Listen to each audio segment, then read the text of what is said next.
We're having a dialogue.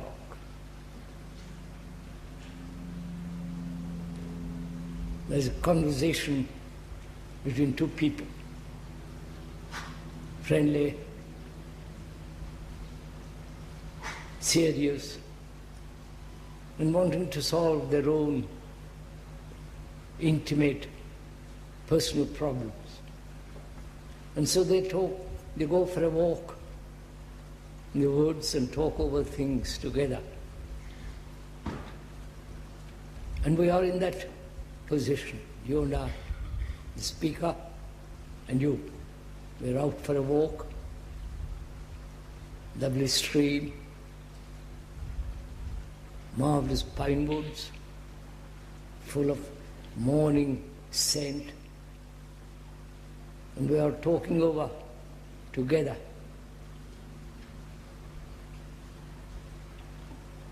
And each one of us know that words have particular definite meaning, that each one of us understands the meaning of the words they use.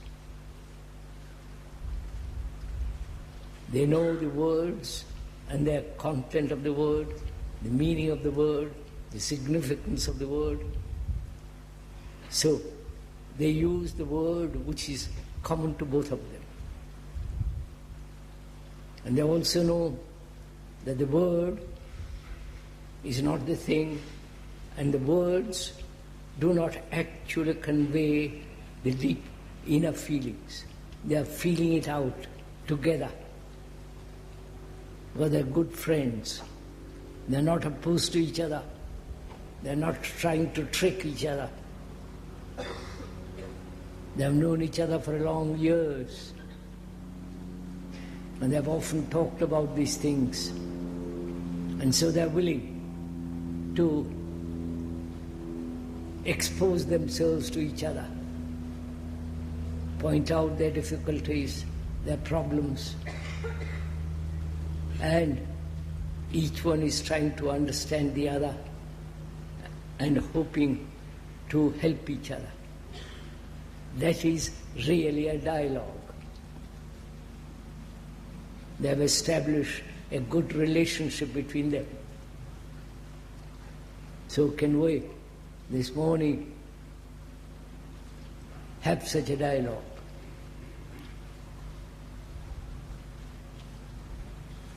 And we talked about yesterday the nature of attention, care and love. So what should we talk over together this morning?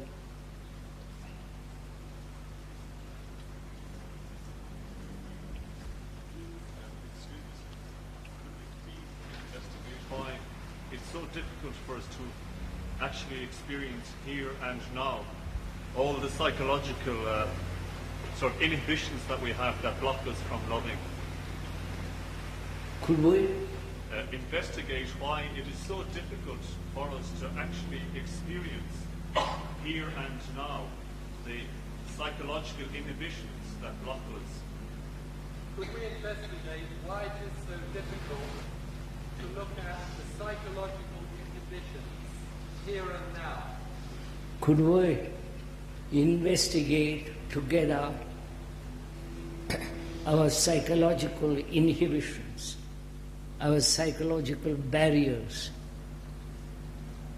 Now, talk it over together. The gentleman asks.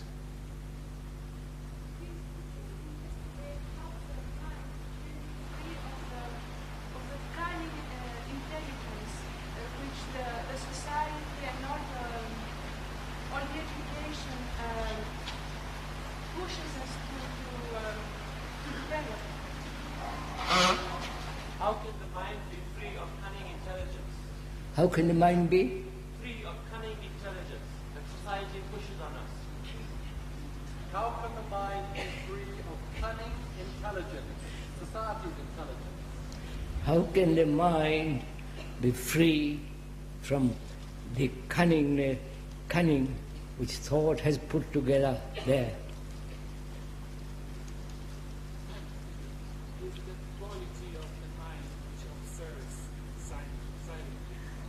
something totally different, totally new to us, or it's something that we possess already, but we forgot.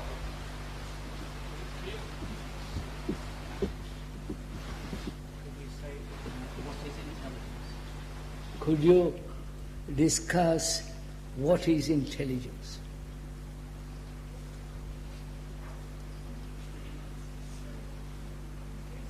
Difference between voluntary isolation, which obviously creates conflict, and the involuntary isolation, such as being blind, many other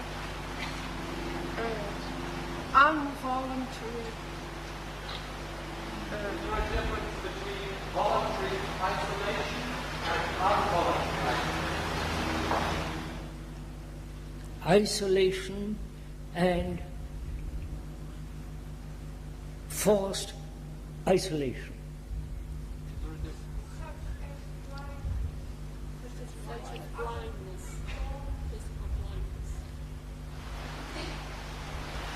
Isolation through some kind of illness which is forced, and voluntarily willing isolation. Is that it?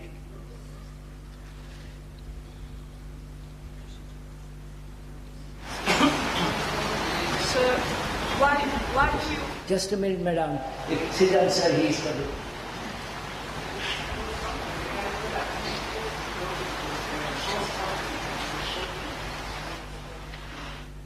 What's that? Could we see the constant and mechanical activity of the brain, of the thought, the shouting all the time? Mechanical activity of the brain. Pourquoi la pensée fonctionne toujours? Pourquoi la pensée... Sorry. Why does thought always occur? Why is there not a freedom at any time from the movement of thought? So, you tell us that fear is produced by thought, but I myself had the experience that thought is that fear manifests itself in thought, and that it wants to structure and limit itself and to escape from itself by thinking. You say fear is a result of thought, produced by thought, by Thought is the result of fear. thought, a result of fear. You follow? He's putting fear first and thought afterwards. Right? Yeah. Right.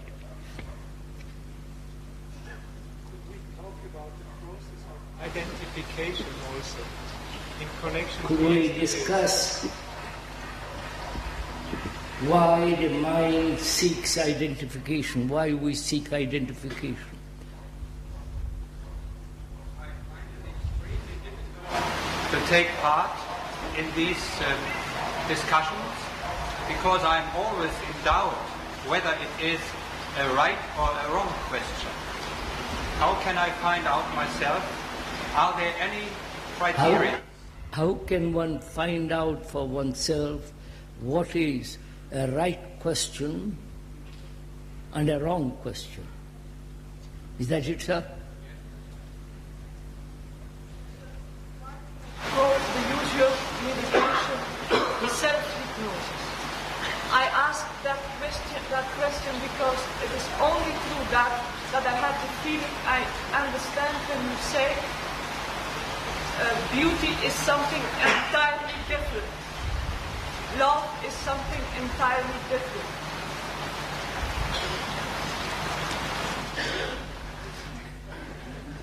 I didn't hear that. I'm afraid we haven't understood.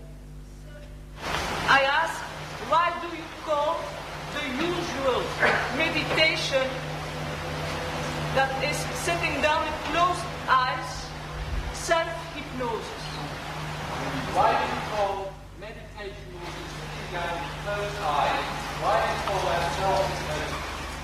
What?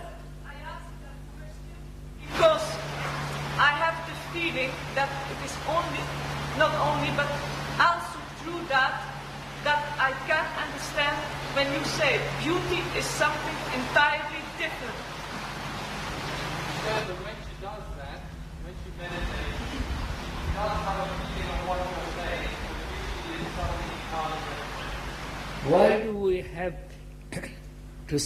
Why are you saying that sitting down quietly, cross-legged, closed eyes, and going through all that? I somehow feel that I'm very close to what you are saying. Why are you saying that's not meditation? Why do you say it's self-hypnosis? Why do you say self-hypnosis? That's enough.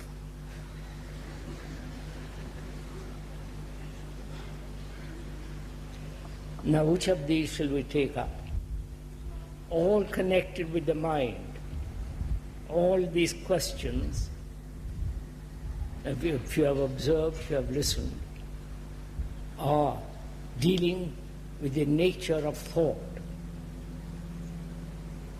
the nature of the mind, what is intelligence, and what is meditation. Right? Now, which of these shall we take?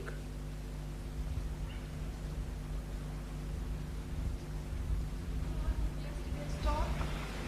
Can we go on with yesterday's talk? I have the feeling we didn't get over it completely. Could we go on discussing, talking over together yesterday's meeting? Because the questioner says, I don't feel we have gone through completely to the very end of it. So we've got two questions, fundamental questions. Thought, with all its complexities, its mechanical habits, its constant activity, never a moment that is quiet, meditation, and what we talked about yesterday, love, intelligence, compassion. Now, which of these do you want?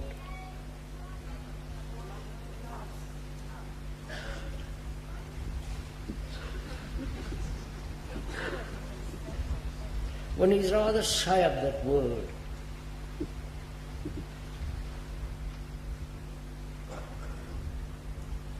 Because it's so spoiled. Love of God, love of my family, love of poems, go to a lovely walk, you follow? Sex. The politicians use the love of the country, love of God, love of Jesus, love of Krishna, and so on, so on, so on. So one is hesitant to use that word. So perhaps, if I may suggest, we will talk about that question which you asked by inquiring first. We are discussing, we are talking over together. It's not a solitary conversation with oneself. If we could go into this question of meditation, then we may be able to understand whether it is possible for thought to be absolutely quiet and for not compelled, coerced, forced, all the rest of it. And perhaps we could take that question and go into very, very deeply, then perhaps we can also enter into the field of what is intelligence, love, compassion, and without those, which is that the essence of that love, mind can never be totally free from all its manifestations, its trickery, its deceits and dishonesty. So, would it be all right if we talked about that? You're not pleasing me, please. I don't care. If you want to talk about something else, we will. All right. The first question, if I may ask, is it possible to keep the brain, to have a brain that is not twisted, that is not neurotic, that's very healthy, young? I'm asking that as the first question. Do you understand?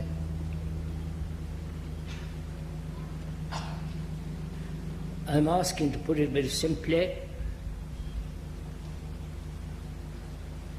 can the mind remain young?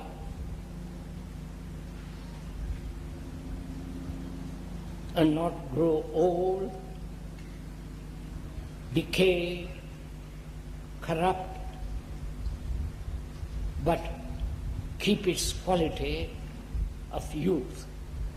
Youth being, please, decision, action, and vitality. Right?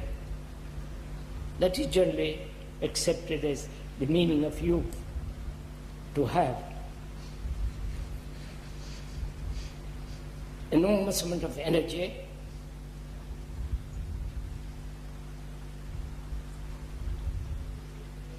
decision, acting, and that sense of freedom. That, I think, would more or less describe what is a young mind. Would you agree to that? Definition, you can change it. I'm not sticking to those words. But to have a mind that's extraordinarily clear, simple, having great energy, vitality, and capable of instant decision and action. Right? Would you agree to that? Well, that's only a definition. You can change the definition, change it how you like. But let's all agree, if you accept that, that is the quality of a mind that's young, that's not hurt,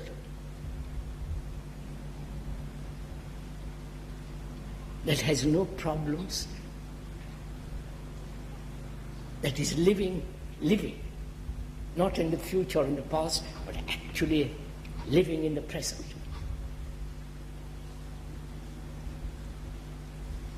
And that's why, again, I said one is using words to convey the quality of a mind that is youthful. If we agree to that definition can be changed as you like. Now, how can that mind come into being? That's the first thing. You understand your following? Sir, when do you need to use your intelligence and not your mind? When do you need to use your body intelligence and not the mind? There's the intelligence of the body, the intelligence which has been spoiled by indulgence, by drugs, by drink, alcohol, all that, extravagance. And so the intelligence of the body has its own intelligence if left alone, not destroyed, not corrupted by taste, by desire and all the rest of it. Body has its own intelligence, if you have observed it. So we'll leave that for the moment. All right, if we must go into it much deeper, we will.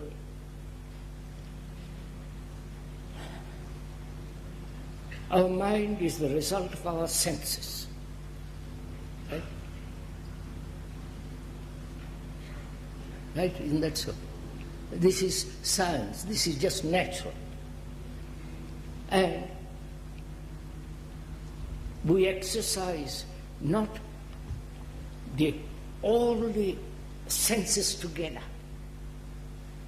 Right? Are you following me? But exaggerate one or two senses. And so there's never a balance.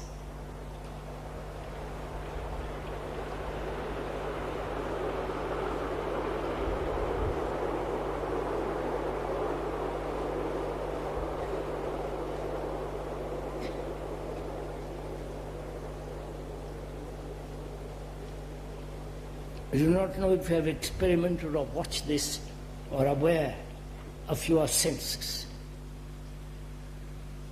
Either one or two senses dominate and the other senses are in abeyance or not totally functioning, and so there is always inequality, always imbalance in the activity of our senses, right? You're following all this? Please do follow this. Don't go to sleep, because this is, we are coming into it.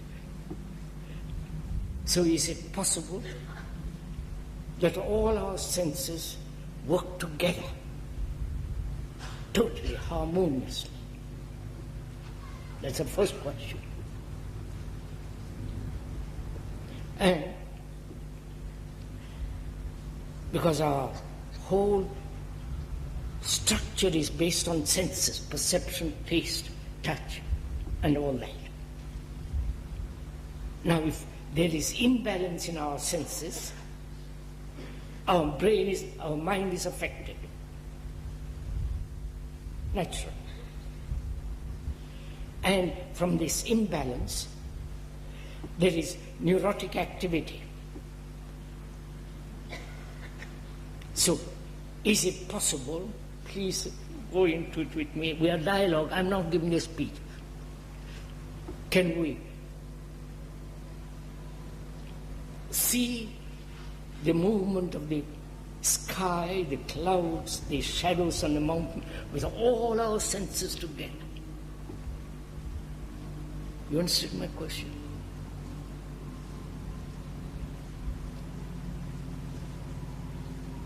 Will you do it?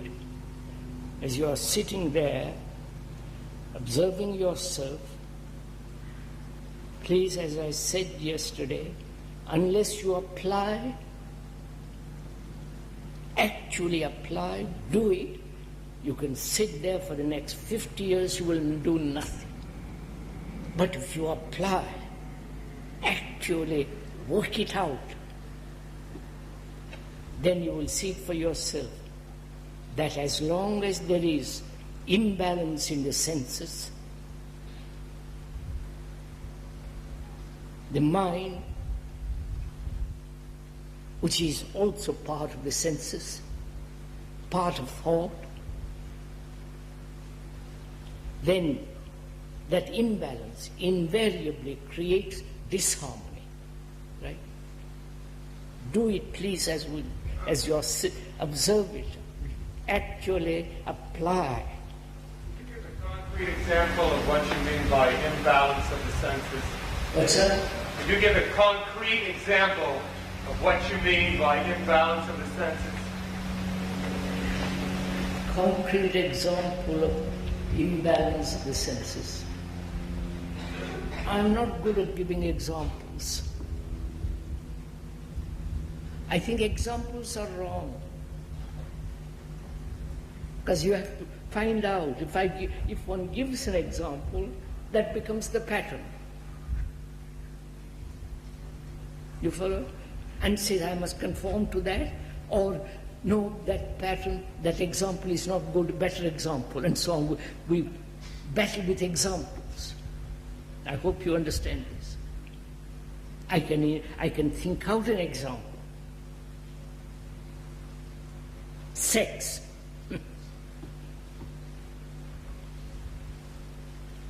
Drugs.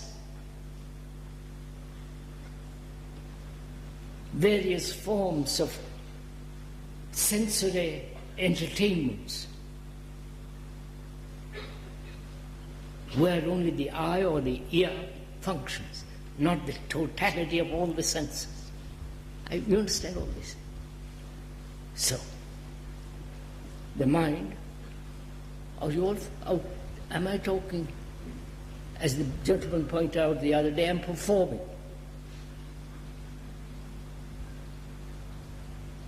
He said that I'm performing and you're doing excellent performance. That is, which is rather an unpleasant word, but there it is. And this is a dialogue between you and me. So don't please become quiet and just listen.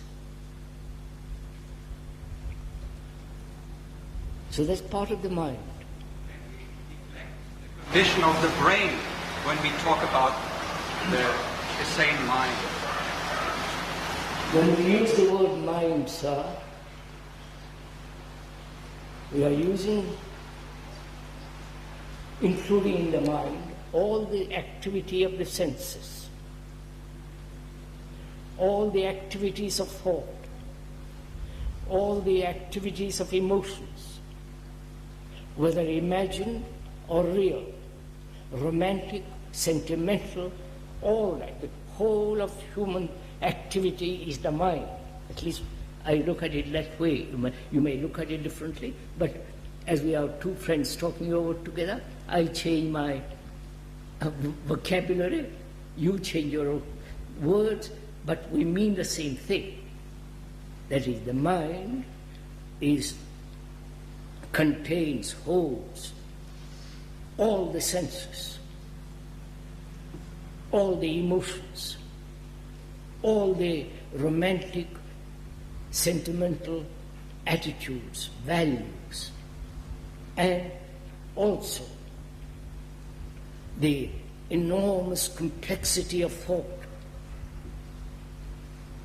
the memories, the experiences, the hurts, the wounds that one has received from childhood, psychologically, inwardly, and the intention, the motive, the drive, the desires, all that is the mind.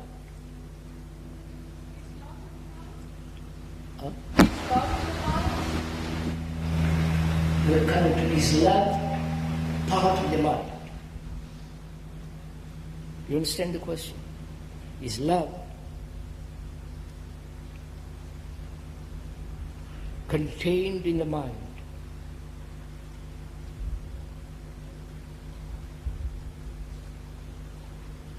What do you say? Dialogue, please. Huh? No?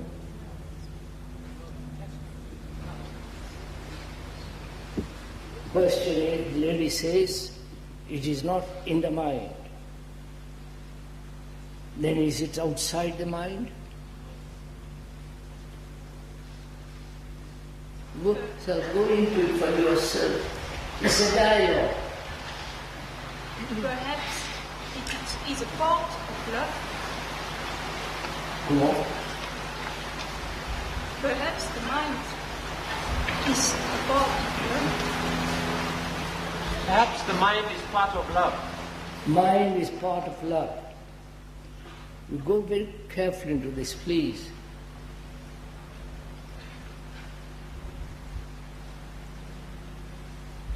You think it out, so go into dialogue.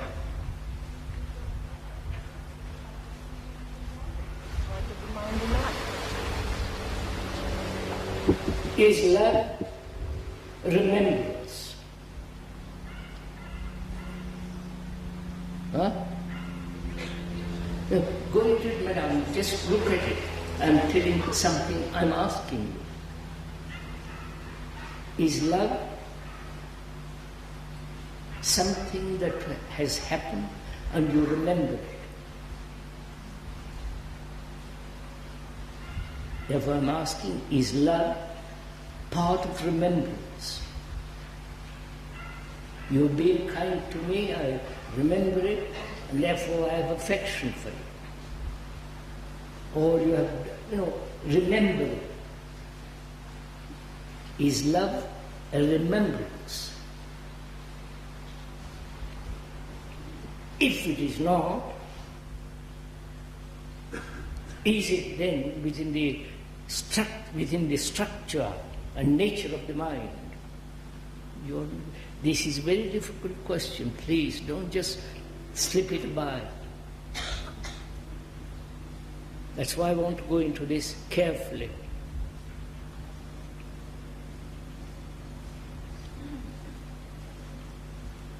We have defined more or less, that definition can be changed, the nature of the mind.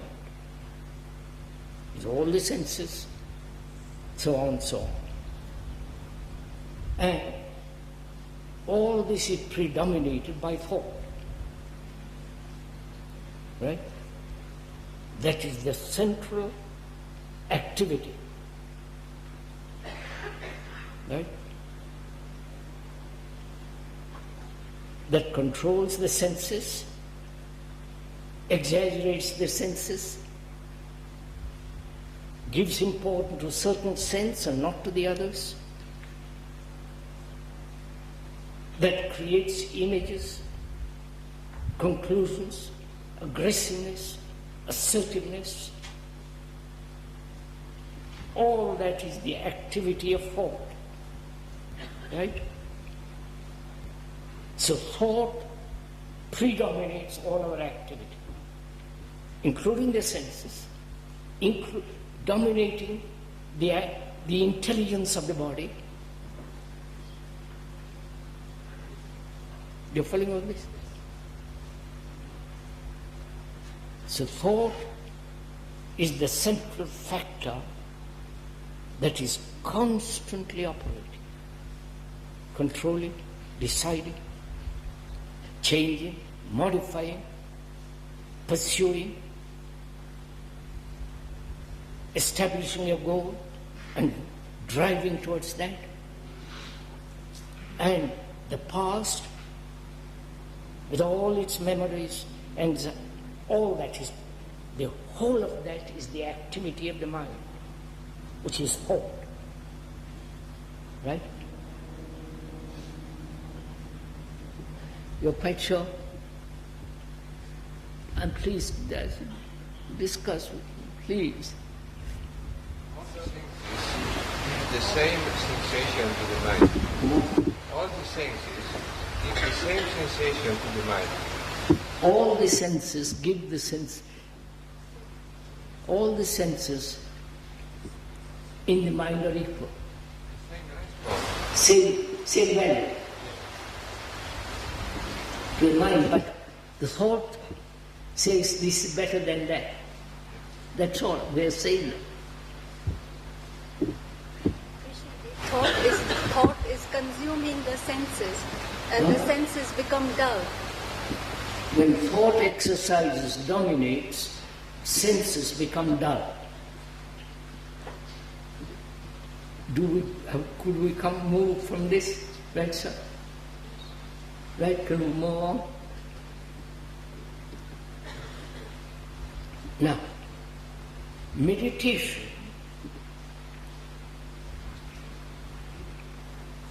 is part of thinking. Otherwise you won't meditate. Right? Would you?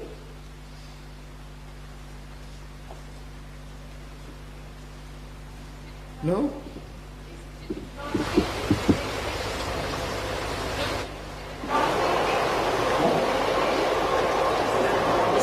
Non-thinking, non-thinking meditation. Is that not?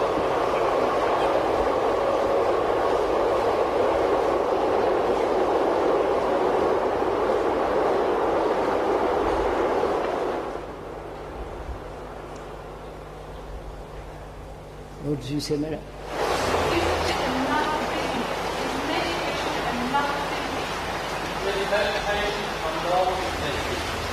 You're going to go. But first thing, when you start meditating, sitting quietly, closing your eyes, it's the activity of thought. Force, because you want to achieve or feel good in that position, doing something, right? So thought has brought this about through desire. No? Please, this is not very complex. I sit in that position, cross-legged, or what is called a lotus position, close my eyes, because I have been taught, or I have read, or I have heard somebody that if you do this, you'll have a marvelous experience. No, sir. Huh? I do it, but only to watch my thoughts.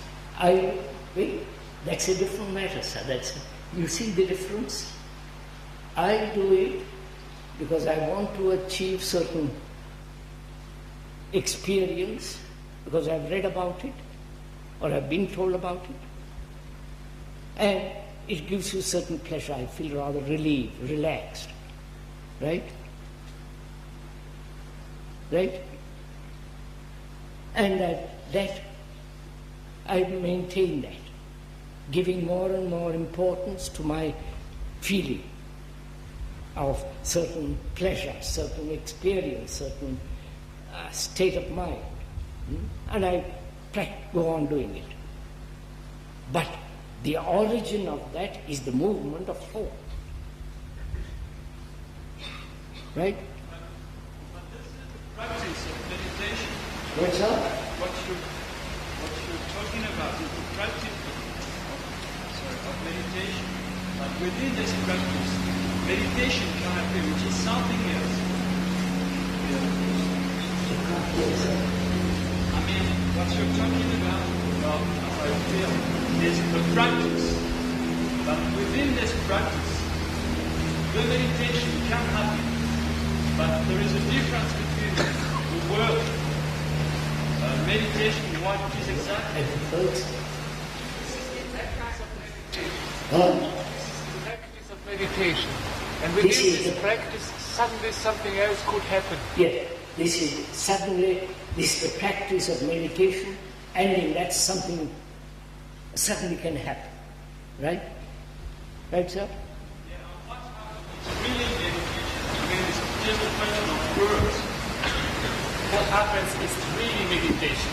And, sir, we are investigating, right? You are jumping to conclusion. You're saying it happens. I question the whole thing.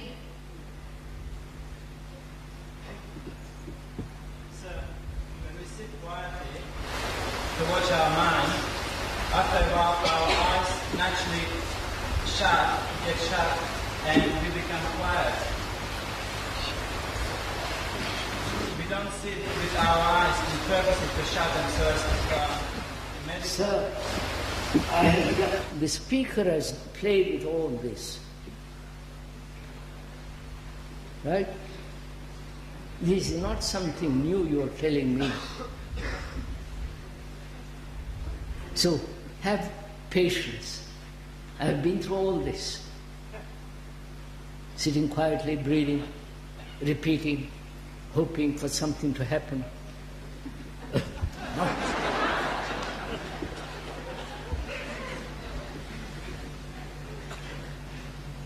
You are not meeting my point.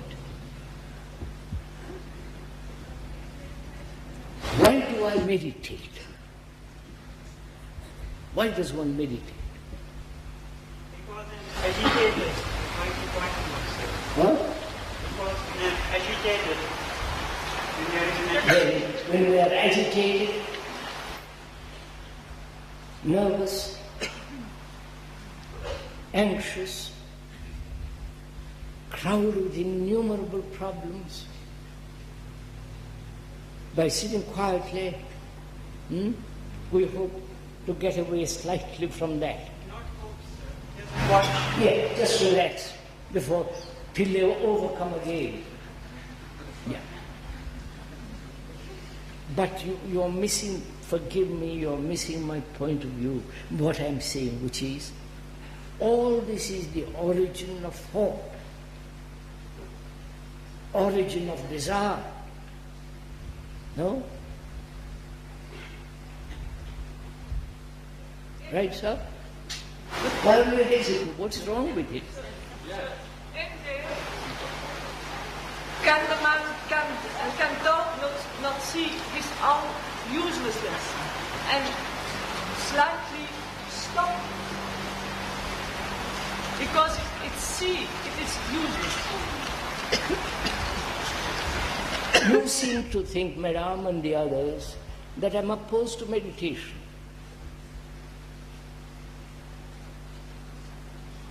I am totally, completely opposed to the meditation that you're all doing.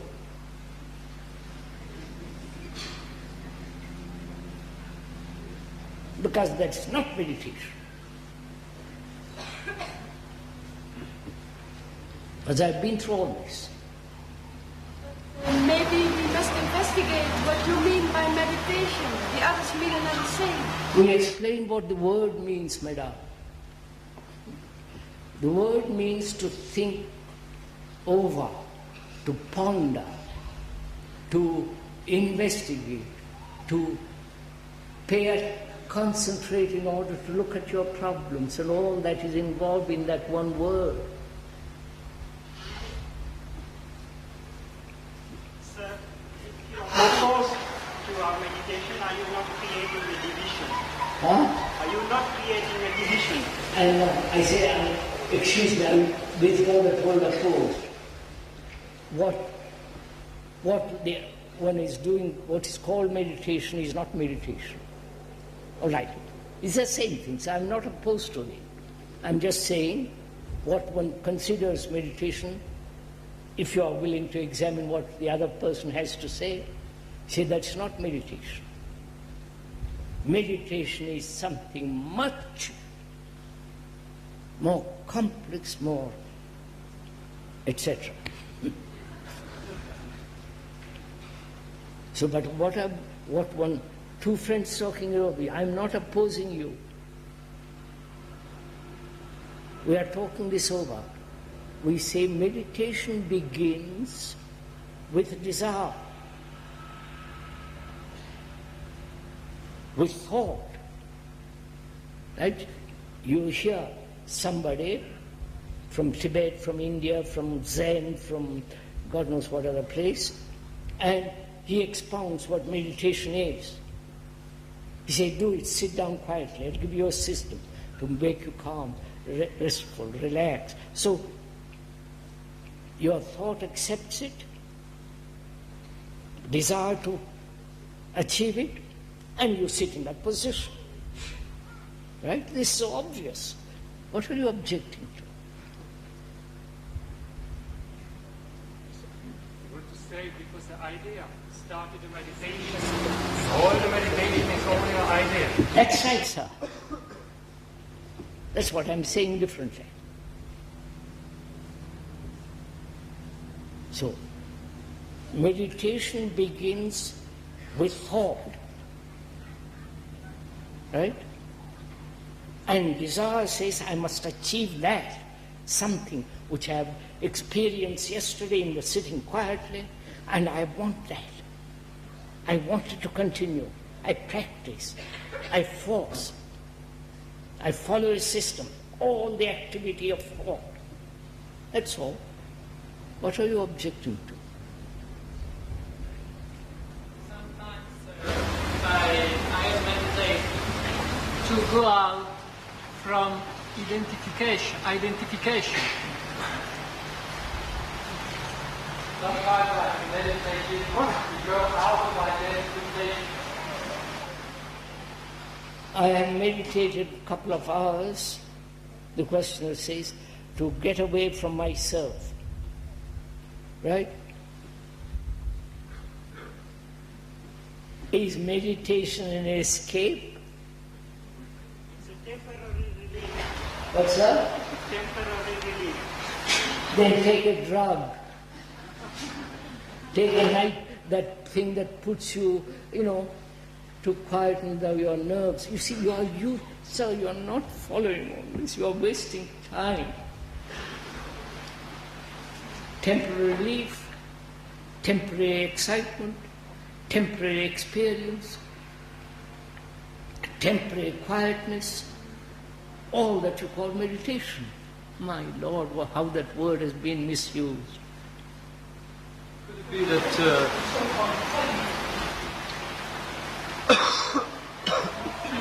could we get on with it a little bit? Could it be that one cannot force meditation? I suppose that you are doing just the same. You say that you want to be free, and therefore you look about your feelings, and you go inside of it. What's that? I suppose it's just the same with you.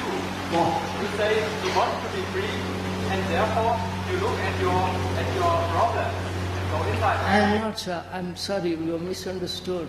I'm not doing that. could it be that one cannot force meditation, one is prone to meditation? So could we stick to one thing?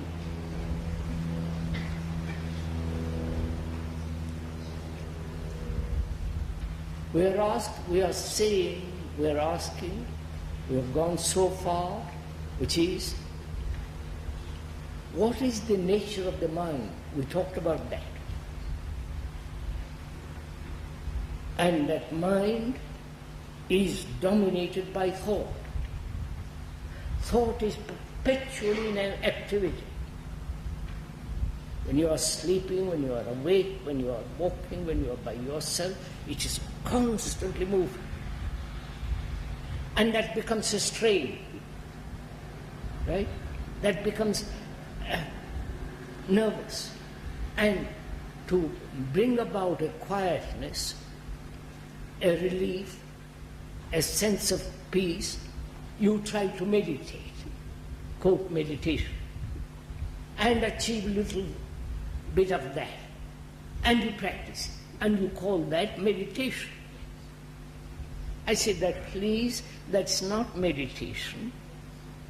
It's something much wider, deeper, that requires a great deal of inquiry. So please listen, exchange, not say meditation is this, meditation is that, it appeals to me, it doesn't appeal to me. That's all. We stop discussing. Whereas we say, look, let's find out. Right? Christian G, I admit, I don't know what meditation is. But could we go into what meditation is? I'm doing it, sir. Is it possible to know what meditation is at all? Is it possible to know what meditation is at all? To know at all what meditation is? Yes, sir, that's what I'm saying. Could we put it this way? When you deliberately set about to meditate, it's not meditation. Right?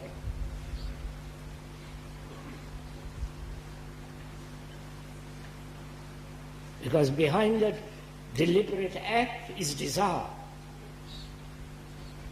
Behind that is a thought having come to a conclusion, pursuing that conclusion. We say that's not meditation. You may say you're wrong. I said, all right, let's talk it over. So thought dominates, right? That's simple and clear. No? All our activity, whether you meditate, whether you sit down, you practice, you try to force the mind to be quiet, all that is still the activity of thought.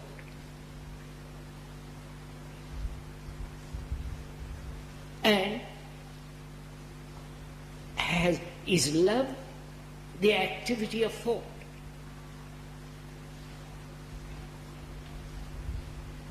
Right? Go on, sir. Let's talk it over. Is the activity of thought or rather does the activity of thought bring about right relationship between two people? Because if you haven't established right relationship with one another, you can sit on your legs crossed for the rest of your life.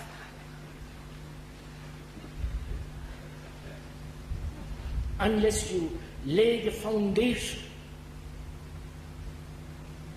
of relationship, having no conflict and so on, any form of meditation is just an escape into another series of illusions.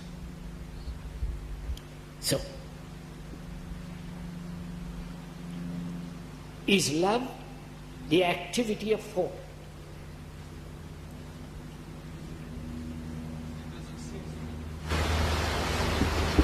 I love you. I really do. It is strange.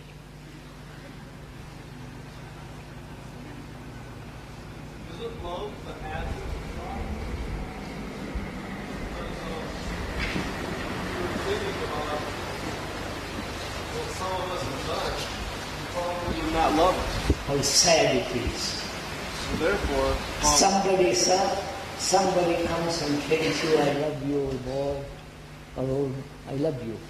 You don't go on with your thinking, do you? You just listen to it. You don't. So isn't that You're also infantile.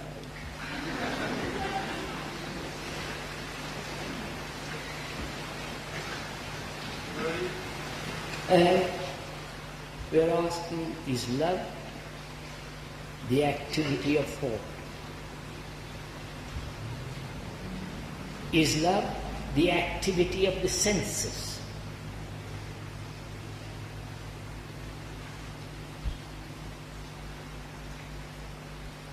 Is love the activity of desire? Please find out, investigate in your life. When you are controlled, when your sex becomes all important, which is the activity of the senses. One must be aware of this activity then. One has to be aware, sir, but first know the nature of one's mind. No, through awareness you can discover this. That is, means you have to look at it. Look at your desires. The sensory desires, wanting food, the taste of food, the compulsive eating food of a certain kind because it tastes nice, exercising certain capacity of the eyes, optical, seeing something always, or sensory responses of sex. These are the dominant factors in our life, and you are trying to move away from that. And if I may try to answer your question, love can be and can only be products of thought. Type of thinking. Type of thinking. So are you saying, sir, thought is part of love? No, I just said love can be. Because love is the product of thought. Love is the product of thought. So love can be. And also be part of the type of thinking. So when you say it can only be, it must be, you've already come to a conclusion. We have stopped investigating.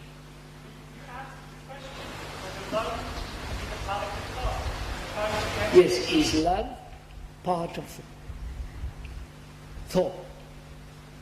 which means that love contains the whole movement and the complexity of thought.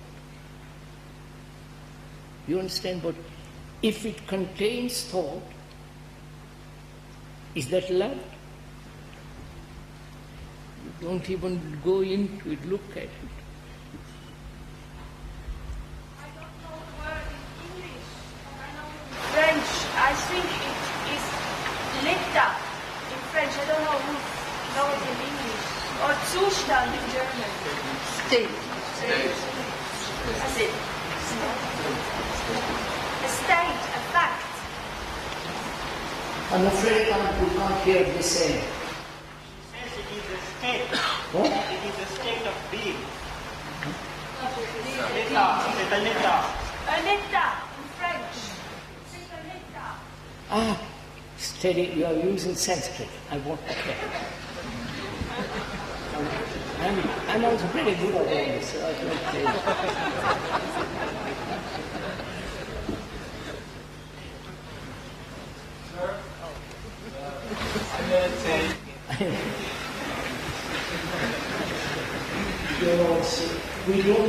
you are still, we've gone beyond this, Madam. Please go on. I just want to ask you a question about meditation, if I may.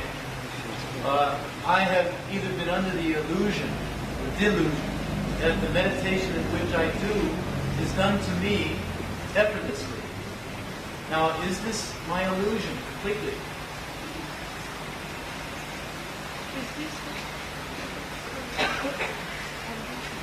He says that he meditates effortlessly. Is that an illusion? Yes. Therefore, you must understand before, when you say I meditate effortlessly, what do you mean by that word effort? I lie down and a process begins within, in which all I need to do is release my thinking process to it. I don't make any effort to release, it just happens. So when you know you are meditating, it is not meditation. But there are moments I don't know I'm meditating. In that meditation. Have you listened what I said, sir? Yes, sir. When you know you are meditating, it is not meditation. No, you don't know. I don't know that is meditation. You don't see the beauty of all this. You're just going on and on and on. I'm trying to find out.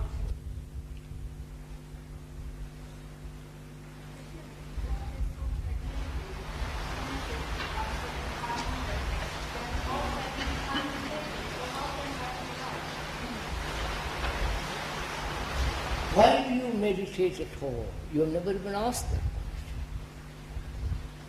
What you call meditation, why do you do it? Is it that they brought it from India? From Tibet? From Japan? And you like to play with it? Sir, when one is angry, for example, when I have been angry, or I have a problem and conflict, if I do, but we are both agreed, it's not meditation, but just sitting down quiet, what my thoughts. Yes, sir, that is just when you are angry. To examine it, to go into it is not meditation. It is not meditation, but it is useful. For Yes, sir, I agree. To be aware that you have been angry, to go into the whole question of anger, that's not meditation. But he says it's useful. Not the meditation that you are talking about. I said, when you know you are meditating, it's not meditation. Swallow that pill and look.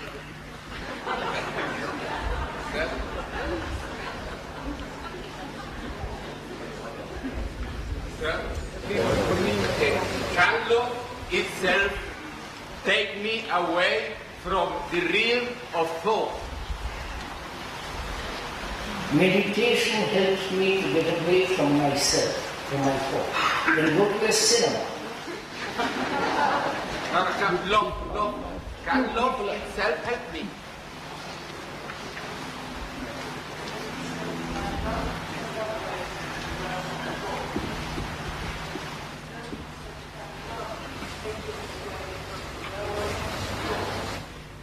Can love take him away from the realm of thought? You understand the question? Can love bring about freedom from the realm of thought? You know?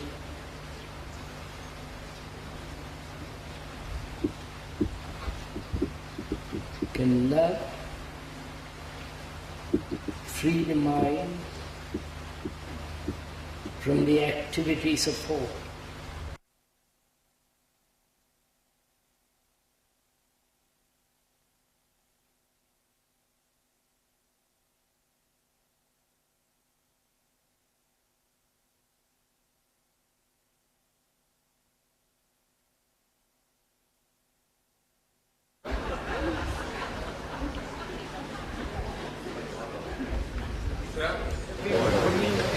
Can love itself take me away from the realm of thought?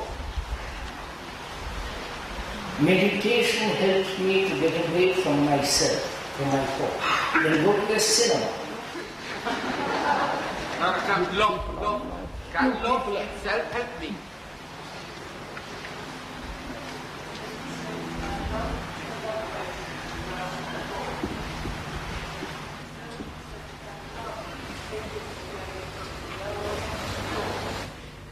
Can love take him away from the realm of thought?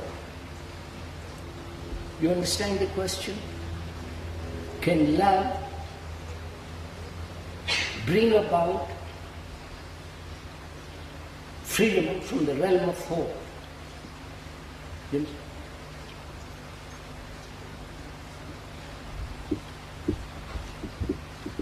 Can love free the mind from the activities of thought?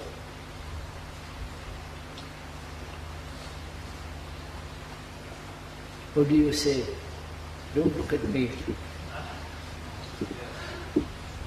What do you say?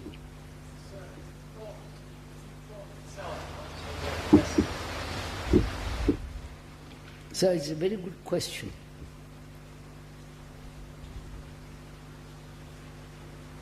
The mind is incessantly active, sleeping, waking, daydreaming, sitting quietly. When it's not under control, pop comes the thought in.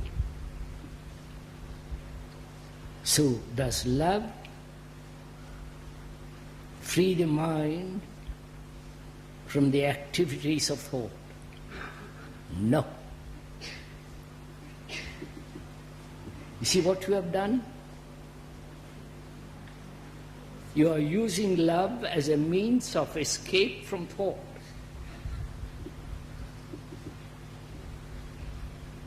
But if you have understood the nature of thought, please follow this. And thought gives its own right place, then you don't have to move away from it. Thought has established itself in its right place. Do you understand this? Then love is not an escape or an avoidance or moving away from thought. Is that meditation? What? Is that meditation, he asked. What? He asked, was that meditation?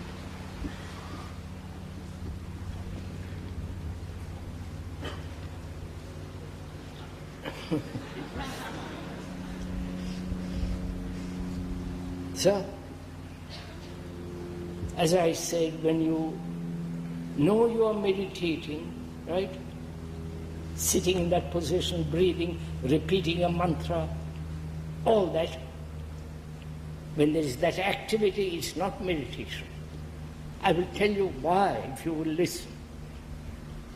All that is the activity of desire and thought, obviously. A guru comes along. I don't know why they do, unfortunately they do. Comes along and he says, do this and you'll have the most marvelous experience of God or of enlightenment. You'll have extraordinary experience. And he lays down certain systems, methods, practices. And we being gullible, not having the quality of skepticism to question him, we say, all right, Swami or Lord or whatever you call him, and we practice it. And in the very practicing of it, you have certain quietness, certain experience, and that delights you. You say, at last I've got something. Right? And I say, that is the activity of desire. Activity of thought which has projected an image of something to be experienced. And that image can be experienced only through certain practices, certain repetition of words, especially in Sanskrit, that sounds far better. And so you repeat it. But it is still the activity of thought and desire.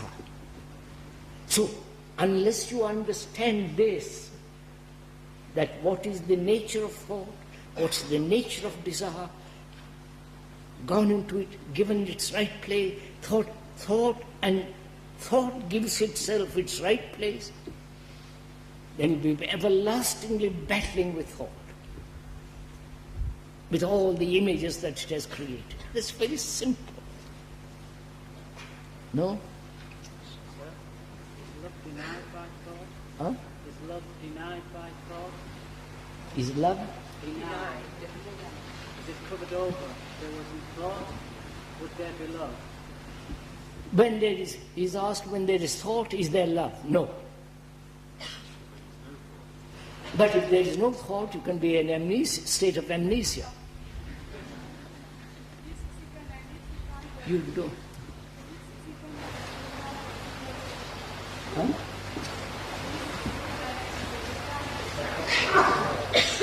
Is psychoanalysis a kind of meditation? This is getting worse and worse. Is psychoanalysis a form of meditation?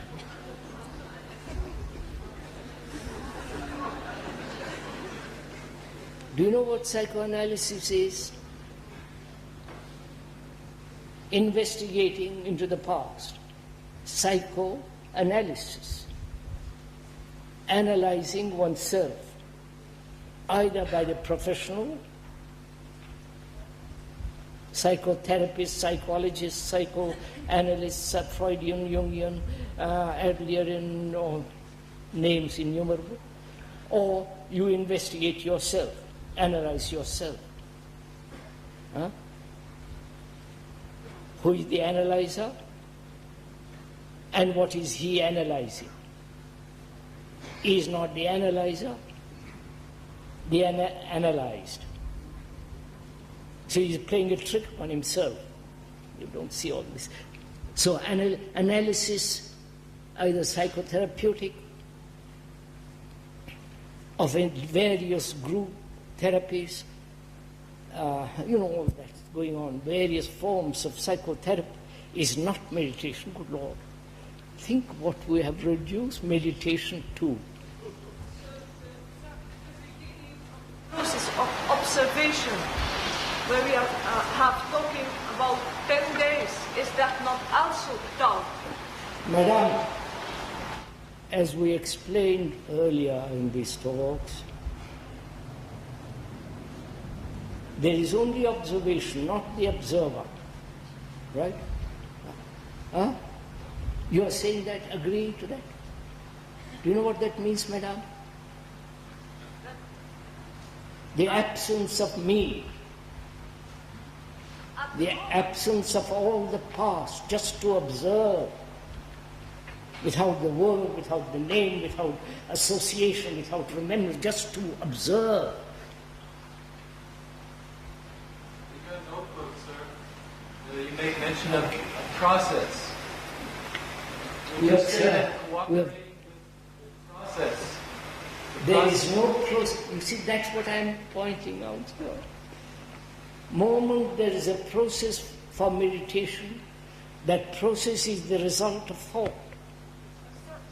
And thought has laid down the process in order to achieve something. You people don't listen. You never decide to start meditating? What? You never decide to start meditating. How do you start meditating, in other words? Does the speaker decide to meditate?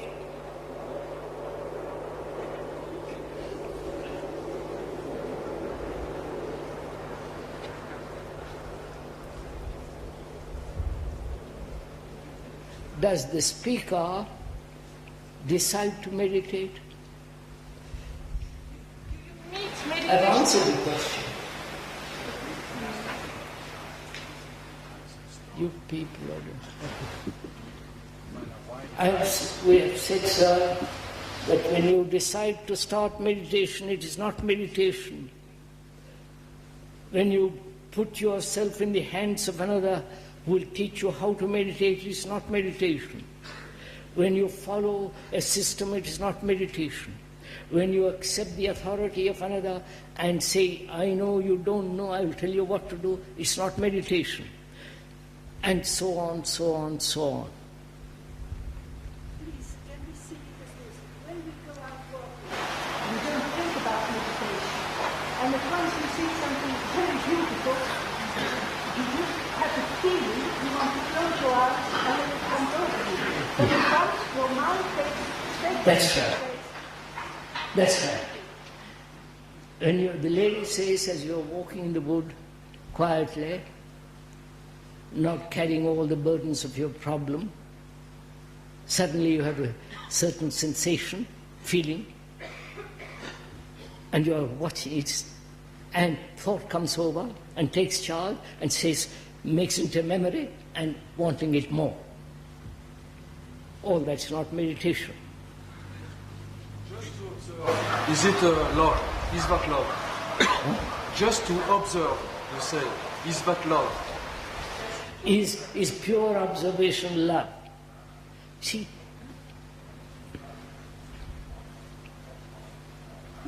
look, sir, have you observed that way? Pure observation. To observe without remembrance, without naming, without a conclusion, just to observe.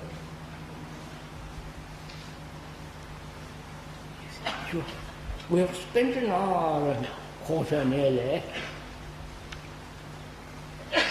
discussing verbally what is meditation, what is love. We haven't come to anything. Are we trying to get somewhere? Huh? Are we trying to get somewhere? I am not.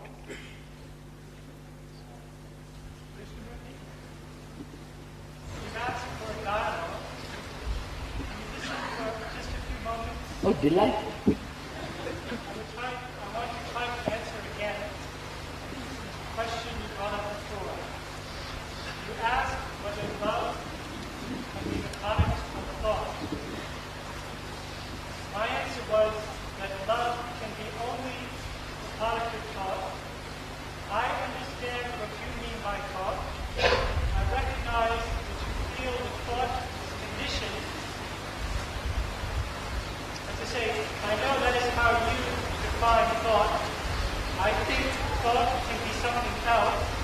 This isn't in line with your own views, and so you put it aside. Can we not perhaps pursue that point? Can thought be other than conditioned? Because if it can be other than conditioned, then thought can lead one to a type of thinking, if one will, a heart thinking, an intuitive thinking, whatever word one chooses, And I believe it can only lead one to love. It says he reveals that there is a thought which is unconditioned.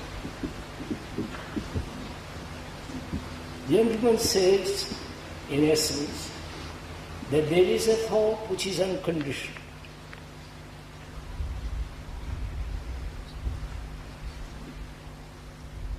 There is a thought or there is thinking which is unconditioned.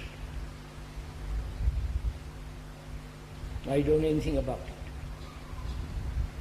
You just said the thought must give itself its own place. What do you mean by that? Thought has its own place. Not what you said, sir, the lady said.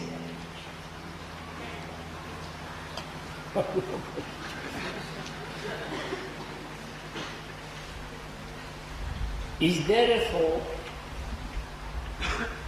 which is not conditioned? Is there a thought which is not limited? There may be, but I won't call it thought.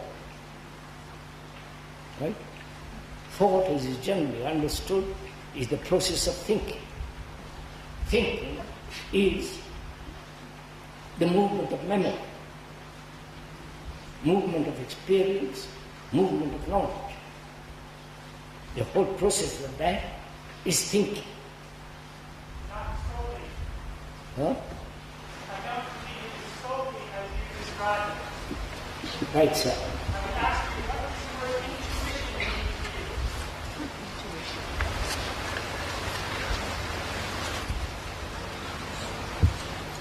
to you? Intuition can be the project, can be projected by desire. Not solely. You don't even listen. It's so impossible to distrust this. When you are so definite about your point of view, then I'm afraid it becomes a barrier. One doesn't investigate the other. May I finish this strange dialogue up to now we've had? We started out by asking, what is the relationship of thought to meditation and to love? Right?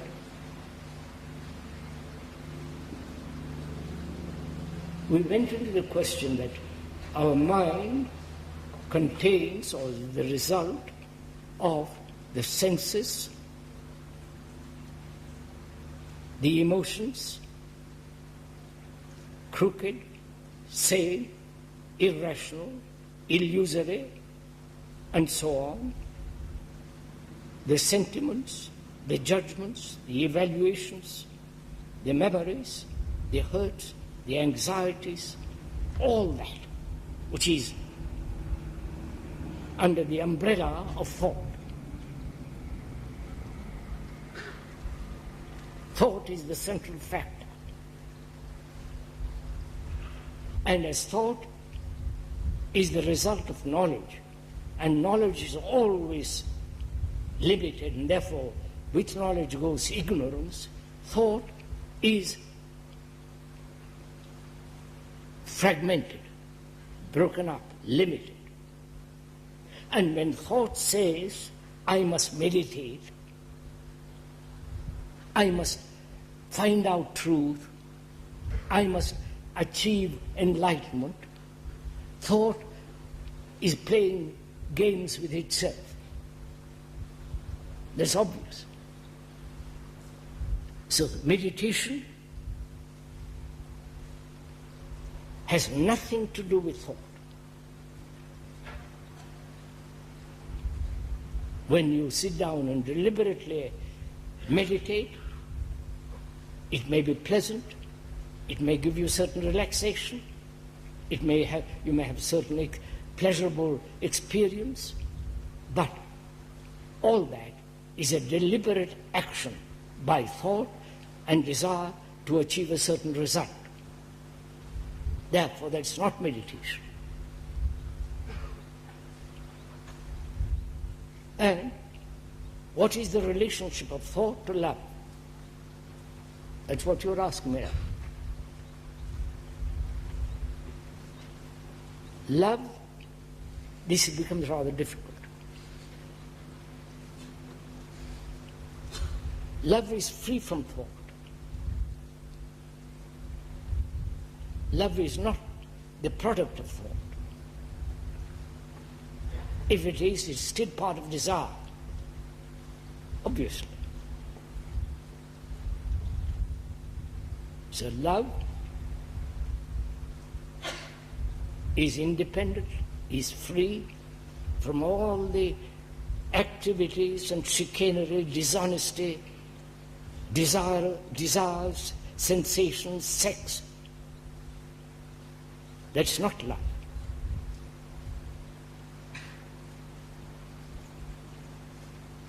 Where love is, the me is not. Obviously. The me, the ego, with all its arrogance, conceits, aggressiveness, humility, pretension, humility rather, all that is the ego. What has that got to do with love? You understand?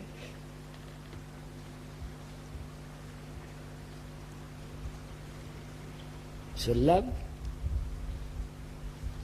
is beyond thought. Now, then, what is the relationship between meditation and love? When one deliberately, purposefully, actively participates in the so-called meditation, that meditation leads to illusion, and that illusion has no relationship with love. But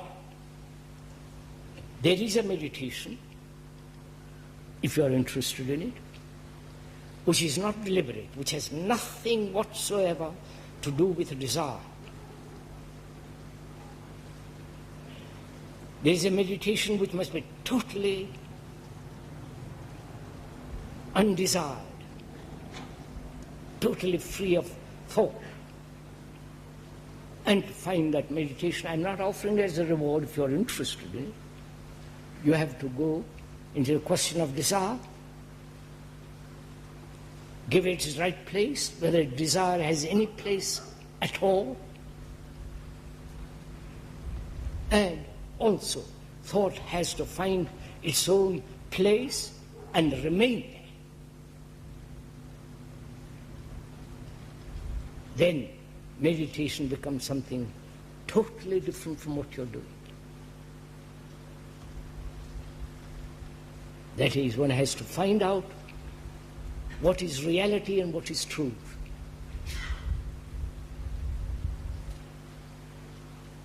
Reality is also illusion. You understand? Reality are these mountains, the hills, the groves, the meadows, the river. That's reality, you can see it. And also reality is all the illusions, like nationality, like your beliefs, your dogmas, your rituals, your saviors, your Krishnas, your all that. These are all illusions. They may have existed, might. But what we have made of them is illusion. That's a reality. Going to a church, into a temple, into a mosque, that's a reality. That's all the product of thought. Right? Of course. So, reality has to be understood, seen.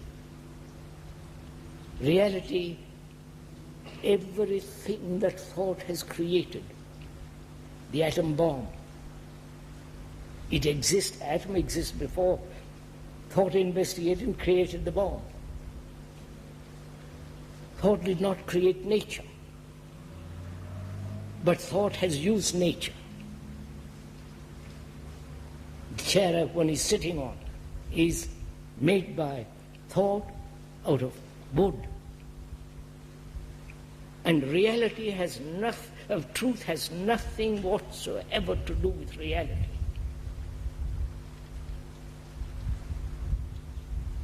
That, to find that is meditation.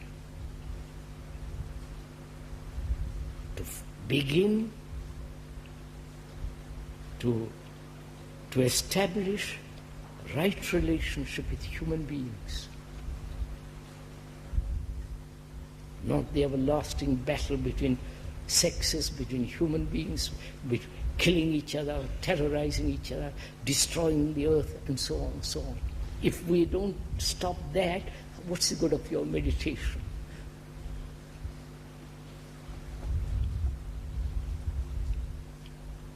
So first, you have to be good.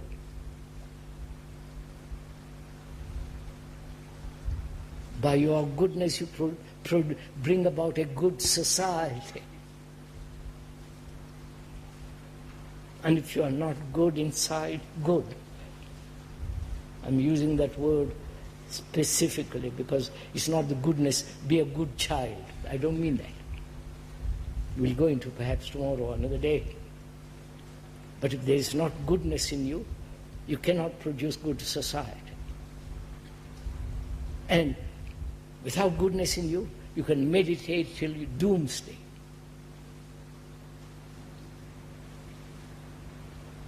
Go to India, go to Tibet, visit various monasteries and attend various gurus who say this and who deny that. Play that game if it amuses you. But don't deceive yourself saying that's meditation, I'm meditating. Right? So if you have no love in your heart, what your meditation will be destructive.